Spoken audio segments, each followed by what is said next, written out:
Бауырды енді осылай пісіріп көріңіз. Құда күтетін болсаңыздар, құйрық бауырды осылай дайындап көрсеңіздер болады. Бауыр жемейтін балдарыңыз тамсанып тұрып жеп қояды. Бізге ең алдымен жуып тазаланған құйрық қажет болады. Менде қойдың құйрығы.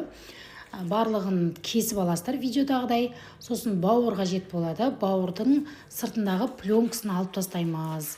Сосын осылай видеодағыдай турап аласыздар. Ал дәмдеуіштерге сарымсақ, кепкен сарымсақты пайдалана берсеңіздер болады. Яғни чеснок, тұз, қара бұрыш қосып, жақсылап тұрып араластырып, 10 минутқа кішкене сіңгенше қалдырасыздар. Сосын бізге шек қажет болады. Менде бұл жерде сиырдың шегі. 1 сағат тұзды суда, лимонның суында тұрып, жақсылап иісін кетіріп алып саласыздар. Жақсылап жуып шайып алып. Осылай бірінші құйрық, одан кейін бауыр, құйрық, бауыр рет-ретімен салып, бас жағын жіппен байлап, сосын иненің көмегімен тесіп аласыздар. Жаңағыдай ауасы шығу керек. Тұзды суға салып 1 сағат пісіресіздер. 1 сағат баяу отта пісу керек. Бауыр қатты болып қалмайды қыздар. Ішіндегі майымен бірге жұмсақ болып піседі. Осындай қара нанмен жеңіздер. Өте дәмді болып шығады. Міндетті түрде жасап көріңіздер. Парақшам пайдалы, тіркеліп алуды ұмытпаңыздар.